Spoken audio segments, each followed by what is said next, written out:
नमस्कार, आप देख रहे हैं गुड न्यूज। प्रख्यात मनोचिकित्सक डॉक्टर ऋचा पाठक द्वारा रचित हिंदी उपन्यास पछतावा का विमोचन किया गया।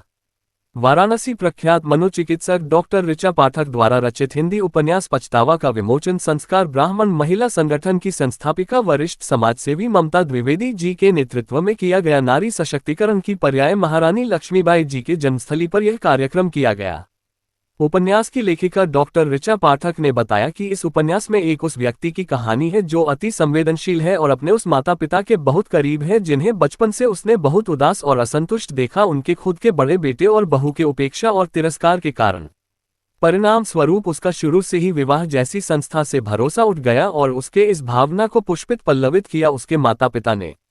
नतीजा अपने ही हाथों अपने वैवाहिक जीवन का अंत कर दिया, तलाक देकर, और एक निर्दोष और मासूम लड़की बिना किसी कसूर के इस परित्याग का शिकार बनी। लेकिन जब नायक को अपनी गलती का एहसास हुआ तो उसके जीवन में पछतावा के सिवा कुछ नहीं बचा।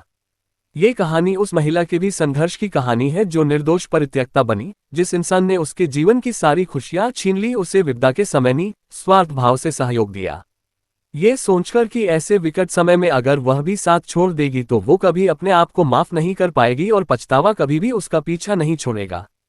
सचमुच पछतावा हृदय के मैल को धो डालता है, माफ कर देना महानता है जो नायिका ने किया। सच पूछिए तो ये कहानी हर उन संवेदनशील व्यक्ति की है जो संवेदनशीलता को अपनी कमजोरी बनाते हैं, पूर्वाग्रह से ग्रस्त होकर गलत निर्णय लेते हैं और फिर जीवन भर उसके लिए पछताते रह जाते हैं। यह उपन्यास समाज में एक आदर्श पेश करता है। गुरु जी मैडम एक परिचय दे दीजिए। मैं डॉक्टर ऋचा पाठक क्लिनिकल साइकोलॉजिस्ट हूं और साथ ही मैं एक साहित्यकार भी हूं। मैडम जी, पछतावा बहुत ही चर्चित उपन्यास हम लोग देख रहे हैं, क्या विषय, क्या उद्देश्य और क्या कहना चाहेंगे? विषय काफ़ी मतलब उपयोगी इसलिए मैं कहूँगी क्योंकि मेरी जो भी कहानियाँ होती हैं वास्तविक आसपास की घटनाओं से ही, सत्य घटनाओं पे आधारित होती हैं। और उसके अलावा हमारा प्रोफेशन ऐसा है कि यहाँ लोग आते हैं कुछ समस्याएं लेके, जो भी मानसिक समस्या से ग्रस्त होता है, कुछ ना कुछ उनके प्रॉब्लम्स जड़ से, इमोशन से जुड़े होते हैं। तो उसी तरह ये जो कहानी है, इस कहानी में भी एक जो नायक है वो बचपन से, जैसे जन्म के साथ सब लोग अच्छा होता है, बहुत ही अच्छा सकारात्मक था। उसके माँ-बाप भी नॉर्मल थे, लेकिन जब उसके एक भाई था, उसकी शादी हुई और उसकी वाइफ़ बहुत ही नेगेटिव आई, तो उसके माँ-बाप इतने दुखी हुए कि उसने बहुत छोटे बच्चे के दिमाग में नेगेटिविटी फ़ीड करनी शुरू कर दी कि शादी करने से बेटे दूर हो जाते हैं, इस तरह की बातें। नतीजा वो पहले तो शादी करना ही नहीं चाहता था, लेकिन एक उम्र के बाद उसको लगा कि नहीं, शादी होनी चाहिए और अच्छा प्रस्ताव आया, उसने शादी कर भी ली। लेकिन छोटी-छोटी चीज़ों से उसके अंदर पहले से नेगेटिविटी भरी थी और फिर माँ-बाप इतने ज़्यादा उसकी वजह से असंतुष्ट रहने लगे कि माँ-बाप को खुश करने के चक्कर में उसने बिना किसी कारण के शादी के 1 वर्ष के अंदर में ही अपनी पत्नी को डिवोर्स दे दिया। उसको एक लड़का भी होता है जिसकी जानकारी नहीं है और उस जिस परिवार के लिए उसने किया, वो लोग प्रॉपर्टी लेकर उसके साथ बहुत ही इतना गलत किए कि वो घोर मानसिक रोग का शिकार हो गया, सिज़ोफ्रेनिक हो गया। और वो जब हाँ। मैडम जी, बहुत ही मार्मिक स्टोरी है। और इस जगह पे आपने चूज किया है, क्या कोई विशेष रानी लक्ष्मीबाई? इस जगह पे मैंने इसलिए चूज़ किया है कि रानी लक्ष्मीबाई नारी सशक्तिकरण की एक पर्याय हैं और इसकी जो नायिका है, ऐसे तो आम तौर पे लोग कहेंगे बड़ी कमज़ोर है कि जिसने उसके साथ इतना बुरा किया उसको माफ़ कर दिया, उसके साथ किया, लेकिन वो बहुत जो अंदर से इमोशनली स्ट्रॉन्ग होगा वही किसी को माफ़ कर सकता है। और वो जो इसकी नायिका के चरित्र की जो सशक्त दिखा है, वो मुझे झांसी की रानी के पास लाने को विवश करता है कि जो नारी शक्ति सिर्फ़ जैसे युद्ध भूमि में ही नहीं, पारिवारिक समस्याओं और सामाजिक समस्याओं में भी अगर वो सशक्त होती हैं, तो चारों तरफ नकारात्मकता होते हुए वो अपने आप को सकारात्मक रखती हैं और अपने बच्चे में इतना अच्छा, जैसे उसकी पत्नी ने अपने बच्चे को बहुत ही संस्कारी बनाया है और उस बच्चे ने अपने पिता के मरने के बाद उसका दाह संस्कार बड़े तरीके से किया है, जिस समय उसका पूरा परिवार उसको छोड़ देता है। तो ये एक आदर्श प्रस्तुत करता है समाज के लिए कि समाज में रिश्ते कितने इम्पोर्टेंस रखते हैं और भावनाओं को कभी भी नज़रअंदाज नहीं करना चाहिए। माँ-बाप को अपने बच्चे को हमेशा सही और सकारात्मक दिशा दिखाना चाहिए। मैडम जी, पछतावा के मैं ममता द्विवेदी यहाँ वाराणसी में समाज सेविका के रूप में कार्य करती हूँ और संस्कार ब्राह्मण महिला संगठन की संस्थापिका हूँ और इनर व्हील क्लब की यूपी लेवल में डिस्ट्रिक्ट चेयरमैन रह चुकी हूँ।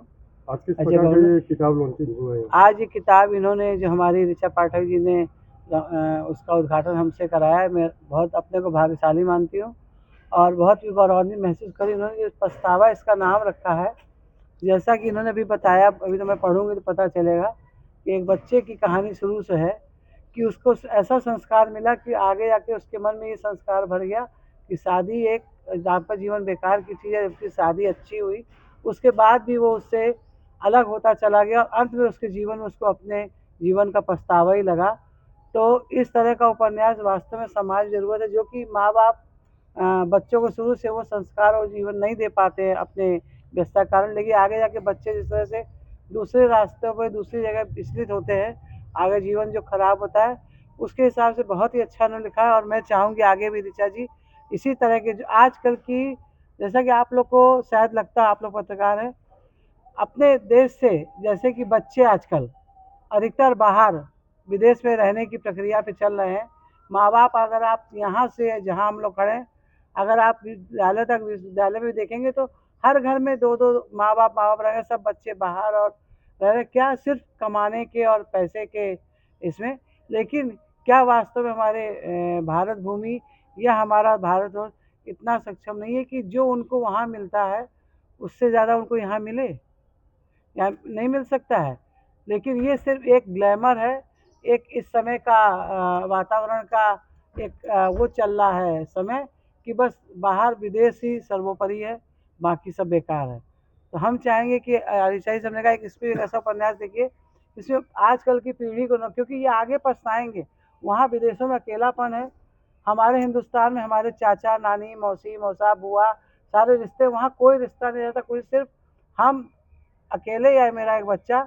और वही कहावत है कि आपका कैरियर आपका सब है, तो आपके वहाँ पे कहा गया, जंगल में मोर नाचा किसने देखा। तो आपका वहाँ कोई, या आपके परिवार के आपके लोगों के बीच में आपका कैरियर यहाँ बने, मैंने उसको जो लोग देख के प्रसन्न होंगे, न कि बाहर कोई अन्य प्रसन्न होगा। तो हम चाहेंगे इस तरह के समाज में जो आ रही है स्थिति, उसको ऋचा जी चाहेंगे कुछ उसके बारे में लिखें और समाज में बच्चों को अवगत कराएं, जो आगे आने वाली पीढ़ी कम से इससे ओतप्रोत हो और ये चीज़ हम लोग रोक सकें। Thank you ma'am.